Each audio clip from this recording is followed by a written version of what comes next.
Every night, hundreds of strangers stepped into his car, each with their own story, each expecting nothing more than a quiet ride.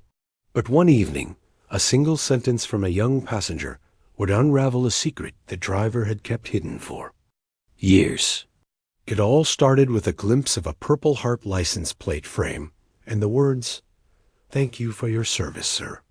The city was alive with neon and noise as Daniel Brooks pulled his silver sedan to the curb. It was his third ride of the night, and the streets pulsed with the usual Friday energy laughter spilling from bars, the distant wail of sirens, the hum of a city that never truly slept. Daniel preferred the quiet. He'd been driving for Uber for almost a year now, and he'd mastered the art of blending into the background. He kept his car immaculate, his music soft, and his words few. Most passengers seemed to appreciate the silence. Some scrolled through their phones. Others stared out the window, lost in their own worlds. Daniel didn't mind. Silence was a language he understood. He checked the app. Next pickup, Midtown, corner of 8th and Main. 5 minutes away. As he drove, Daniel's eyes flicked to the rearview mirror, catching a glimpse of the small Purple Heart frame that bordered his license plate. He'd installed it out of habit, not pride. It was a part of him, the medal he'd earned, the pain he'd survived. Most people never noticed. That was fine by him. He pulled up to the curb. A young man in his 20s, backpack slung over. One shoulder, waved and climbed into the back seat. "Hey, thanks for coming so quick," the passenger said, a friendly smile in his voice. "No problem," Daniel replied, his voice low but warm. "Where to?" "Just downtown." "The old train station." Daniel nodded and tapped the destination into his phone. As they merged into traffic, the passenger glanced around the car. "Nice ride," he said. "You been driving long?" Daniel shrugged. "A while." The passenger fell silent, scrolling through his phone. Daniel relaxed, letting his mind drift.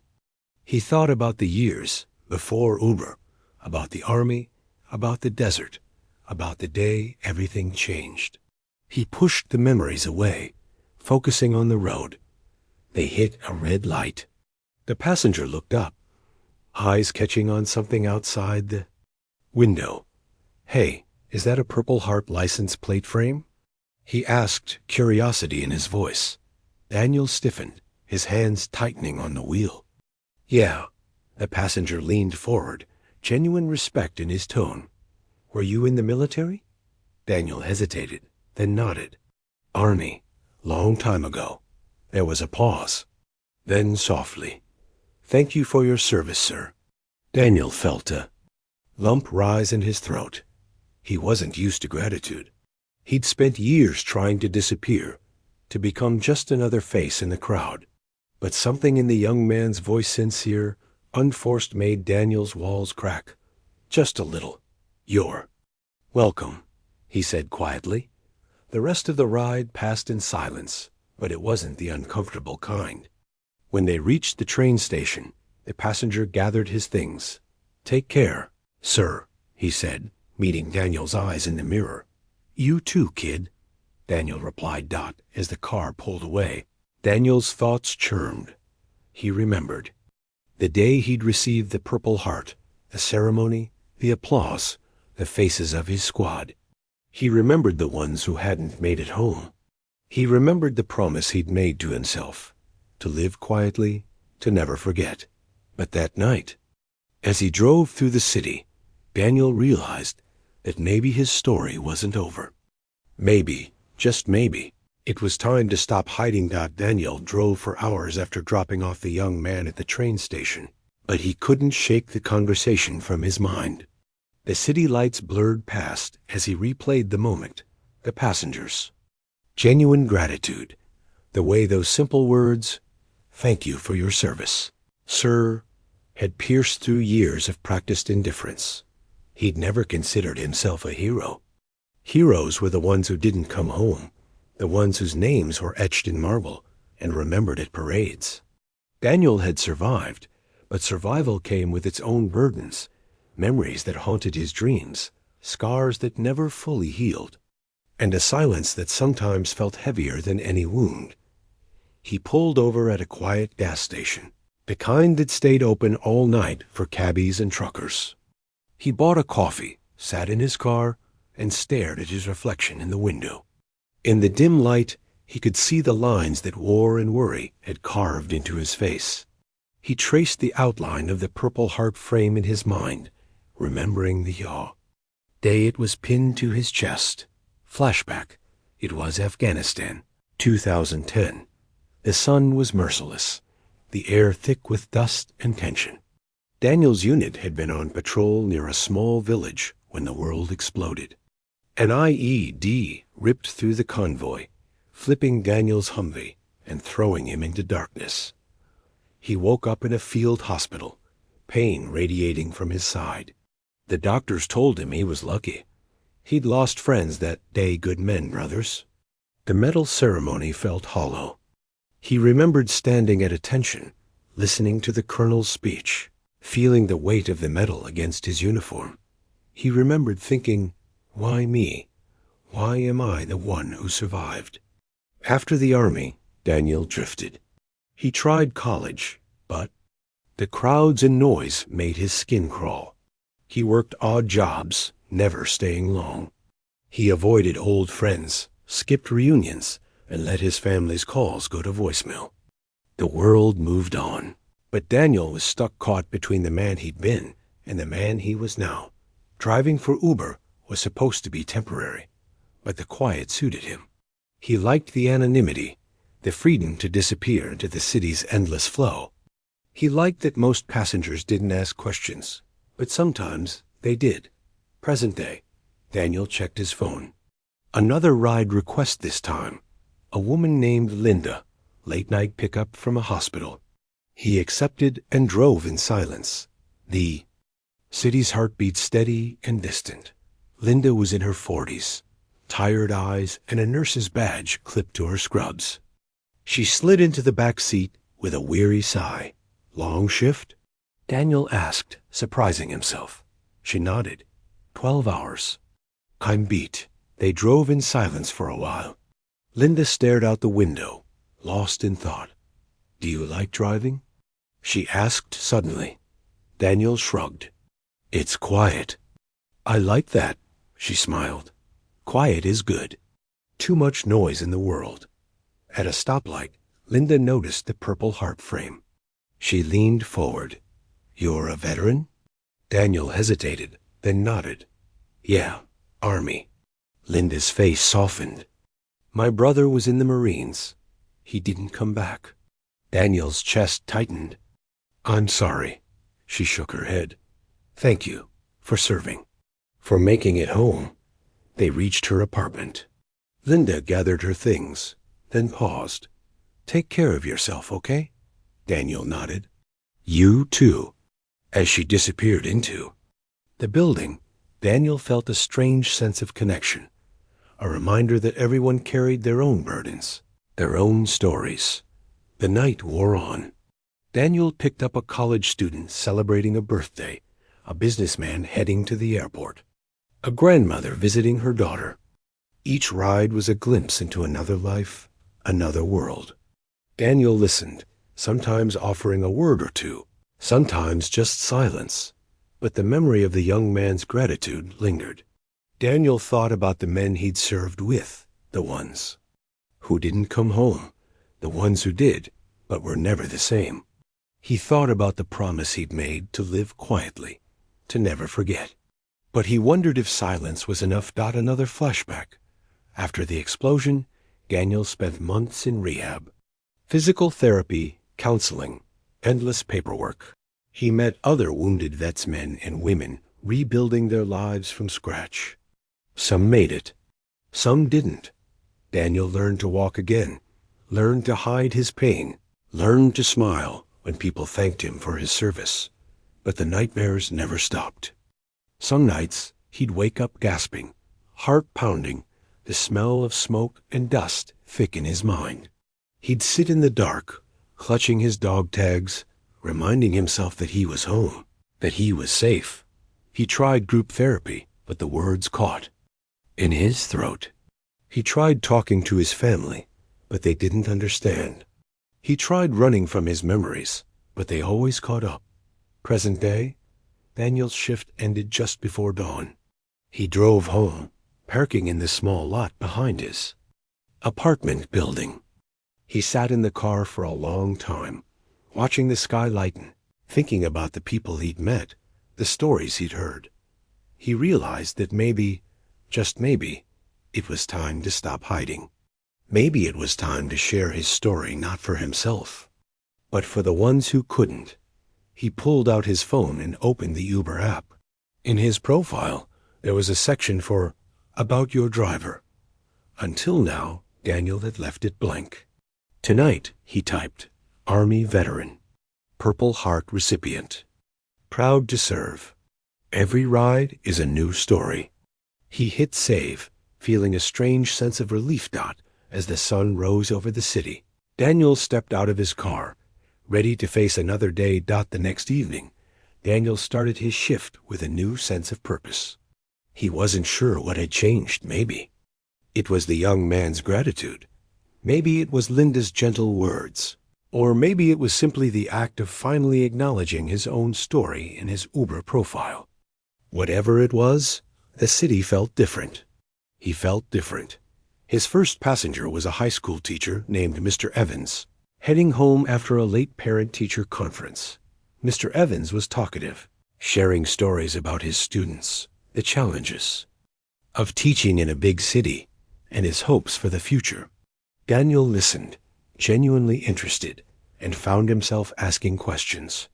It was a small thing, but it felt good to connect, to be present.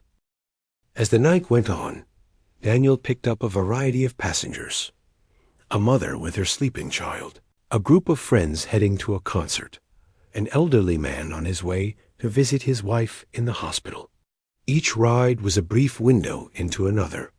Life, and Daniel realized that everyone was carrying something: joy, sorrow, hope, regret. The city was a tapestry of stories, and for the first time, Daniel felt like he was part of it. Around midnight, he received a request from a downtown bar. When he arrived, a young woman named Emily climbed into the back seat, her eyes red from crying. She apologized for her tears, explaining that she'd just broken up with her boyfriend. "It's okay," Daniel said softly. "Rough nights happen. To all of us." Emily nodded, wiping her eyes. "You're a good listener. Most drivers just turn up the radio and ignore me." Daniel smiled. Sometimes people just need someone to listen. As they drove, Emily noticed the Purple Heart frame. "Were you in the Army?" she asked. Daniel nodded. "A long time ago. My grandpa was in Vietnam," Emily said. "He never talked about it, but he was the bravest person I knew." Daniel felt a pang of recognition. Sometimes it's hard to talk about the past, but it helps eventually. Emily smiled through her tears. "Thank you for listening and for your service." When Daniel dropped her off, she turned back and said, "You made my night a little better. Thank you." Daniel watched her walk inside, feeling a sense of quiet pride. Maybe he couldn't change the world, but he could make a difference one ride at a time. A few days later, Daniel received a message through the Uber app. It was from the young man who'd first noticed his Purple Heart frame. "Hey, Mr. Brooks. I just wanted to say thank you again. My dad's a vet, too. I told him about you, and it made him smile. He said it's good to know there are people out there who understand." Daniel read the message several times, a smile spreading across his face. He replied, "Tell your dad he's not alone. None of us are." That weekend, Daniel attended a local veterans support group at the community center. He'd avoided these meetings for years, but now he felt ready. The room was filled with men and women of all ages, each with their own stories, their own scars. Daniel listened as others spoke, and when it was his turn, he found the words came more easily than he expected. My name's Daniel. I served in Afghanistan. For a long time, I tried to disappear. I thought if I stayed quiet, the memories wouldn't hurt as much. But I realized that silence isn't the answer. We all have stories worth sharing. We all matter. After the meeting, a young veteran named Marcus approached him. Marcus had recently left the service and was struggling to adjust to civilian life. I drive for Uber too, Marcus said. Some nights are hard. It helps to know I'm not the only one. Daniel smiled. You're not. If you ever need to talk, I'm here. They exchanged numbers, promising to keep in touch. As the months passed, Daniel continued driving, but he also started volunteering at the community center, helping other veterans find jobs, housing, and support. He spoke at local schools about service, resilience, and the importance of kindness. He even reconnected with his family, inviting his sister and her kids over for dinner, sharing stories and laughter he'd missed for years. One evening, as Daniel drove home after a long shift, he passed a group of teenagers gathered around a homeless man on the sidewalk. He slowed, watching as they laughed and jeered. Without thinking, Daniel pulled over and got out. Hey, he called, his voice firm but calm. That's enough. The teens hesitated, then scattered, leaving the man alone. Daniel knelt beside him, offering a bottle of water and a gentle smile. Are you okay? He asked. The man nodded, eyes wary but grateful. Thank you, he whispered. Daniel helped him to his feet, guiding him to a nearby shelter. As they walked, Daniel shared his own story, letting the man know he wasn't alone. That night, Daniel realized that his journey had come full circle. He'd gone from hiding in the shadows to reaching out, from silence to connection. He understood now that service didn't end with a uniform. It was a lifelong commitment, a promise to help others, to listen, to care. On the anniversary of the day he'd received his Purple Heart, Daniel visited the local war memorial. He stood in silence, remembering his friends, honoring their sacrifice. He placed a small bouquet of wildflowers at the base of the monument, whispering a quiet promise. I won't forget. I'll keep going. For you. For all of us. As the sun set, Daniel walked back to his car, feeling a sense of peace he hadn't known in years. He looked at the Purple Heart frame, then at his own reflection in the window. For the first time, he saw not just a survivor, but a man who had found purpose in the journey. He started the engine, ready for another night, another story, another chance to make a difference. And as the city lights flickered on, Daniel Brooks drove into the night, no longer just an Uber driver, but a quiet hero. One ride at a time. As the weeks passed, Daniel found himself opening up more, not just to his passengers, but to the world around him. He began attending local veteran meets, where stories flowed freely and friendships blossomed. One evening, at a small cafe filled with the hum of quiet conversations and the aroma of fresh coffee, Daniel met Sarah, a volunteer coordinator for a veteran support organization. Her warmth and dedication inspired him. You have a story worth sharing, she told him gently. Sometimes the bravest thing we can do is let others in. Encouraged, Daniel agreed to speak at a community event. The night of the event, he stood before a crowd of strangers, his heart pounding. But as he shared his journey, the battles overseas, the struggles at home, the long road to healing, he felt a weight lift. The audience listened, some nodding, others wiping tears. When he finished, the applause was thunderous. This moment marked a turning point. Daniel realized that his silence had been a shield, but it was also a barrier. By sharing his story, he could help others find their voice. His days grew busier. He volunteered at shelters, helped organize fundraisers, and mentored younger veterans. He reconnected with his family, inviting his sister and her children over for dinners filled with laughter and stories. The walls of his apartment, once bare and cold, now held photographs and memento symbols of a life reclaimed. One chilly autumn morning, Daniel woke early and took a walk through the city park. The leaves crunched beneath his boots, and the crisp air filled his lungs. He paused by a memorial dedicated to fallen soldiers, tracing the names etched in stone. His fingers lingered on a name he knew well, a friend lost too soon. Tears welled in his eyes, but he smiled through the pain. He whispered a promise. "I'll live for you. I'll carry your story." Later that day, Daniel received a call from a local news station. They wanted to feature his story in a segment about veterans overcoming adversity. Nervous but determined, he agreed. The interview was raw and honest. Daniel spoke about the invisible wounds of war, the challenges of reintegration, and the power of community. The story aired to widespread acclaim, sparking conversations and inspiring donations to veteran causes. With newfound confidence, Daniel launched a blog to share his experiences and resources for fellow veterans. His words resonated, building a supportive online community. One evening, as he closed his laptop, Daniel reflected on his journey. From the quiet Uber driver to a voice for many, he had come far. Yet, he knew the road ahead was long. He looked at the Purple Heart frame on his license plate, a symbol not just of sacrifice, but of resilience and hope. And as the city lights flickered outside, Daniel Brooks smiled, ready to face whatever came next.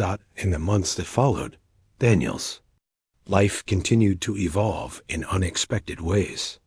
He found himself drawn to mentoring programs where he could guide younger veterans struggling to find their footing.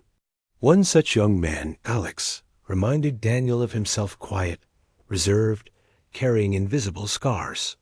Daniel took Alex under his wing, sharing practical advice, and more importantly, offering a listening ear. Together, they navigated the complexities of VA benefits, job applications, and the emotional toll of reintegration. One afternoon, Daniel received an invitation to speak at a local high school. Nervous but determined, he prepared a talk about resilience, service, and the power of community. Standing before a room full of teenagers, Daniel shared his story, not just the hardships, but the hope and healing that followed. The students listened intently. Many moved to tears. After the talk, several approached Daniel, thanking him and sharing their own family connections to the military. It was a moment of connection that reaffirmed Daniel's purpose. Back at home, Daniel's relationship with his family deepened. He reconnected with his sister Emily and her children, becoming a steady presence in their lives.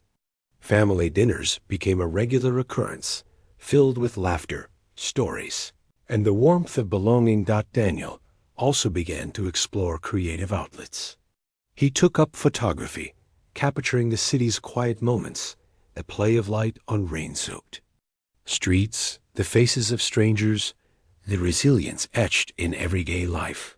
His photos, shared on social media, resonated with many, further expanding his circle of support. One evening, Daniel attended a veterans art exhibit where he met other artists who used creativity as a form of healing.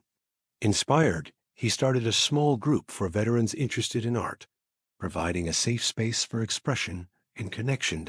As winter approached, Daniel organized a holiday fundraiser to support homeless veterans. The event brought together community members, local businesses, and veterans, raising funds and awareness. The success of the fundraiser filled Daniel with pride and hope. Throughout these experiences, Daniel continued to grapple with his past. Therapy sessions remained a cornerstone of his healing journey, helping him confront trauma and build resilience. He learned mindfulness techniques, practiced meditation, and found solace in nature. One particularly cold night, Daniel took a solitary walked through the city's historic district. The streets were quiet, the air crisp. He paused by a small park, where a group of veterans gathered around a fire pit, sharing stories and laughter. Daniel joined them, feeling the warmth of camaraderie and acceptance. In that moment, Daniel understood that healing was not a destination, but a journey, a series of steps taken with courage, support, and hope. His story, once marked by silence and isolation, had become a beacon for others. And as he looked toward the future, Daniel Brooks knew he was ready to face whatever challenges lay ahead. Spring arrived with a burst of color and life, mirroring the transformation within Daniel. He found joy in simple pleasures a morning, jogged through the park, the laughter of children playing, the scent of blooming flowers. These moments grounded him, reminding him that life, despite its hardships, was beautiful. Daniel's blog gained traction, attracting readers from across the country. Veterans, families, and supporters reached out, sharing their own stories and expressing gratitude. The community he'd built online became a source of strength and inspiration. One day, Daniel received an email from a young veteran named Marcus, who was struggling with PTSD and homelessness. Touched by Marcus's story, Daniel arranged to meet him at a local shelter. Their meeting was the beginning of a new friendship, one built on understanding and hope. Together, they worked to raise awareness about veteran homelessness, speaking at events, organizing drives, and advocating for policy changes. Daniel's voice, once quiet and withdrawn, now carried weight and influence. As the year progressed, Daniel reflected on his journey from the silent Uber driver to a community leader and advocate. He knew the road ahead would have challenges, but he faced it with courage and determination. On a warm summer evening, Daniel stood before a crowd at a city hall ceremony, receiving a community service award. The applause was heartfelt, a testament to the impact he'd made. Looking out at the faces in the crowd, friends, family, fellow veterans, Daniel felt a profound sense of gratitude. His story was no longer just his own. It was a beacon of hope for many. And as the sun set over the city skyline, Daniel Brooks smiled, ready to continue his journey one step at a time.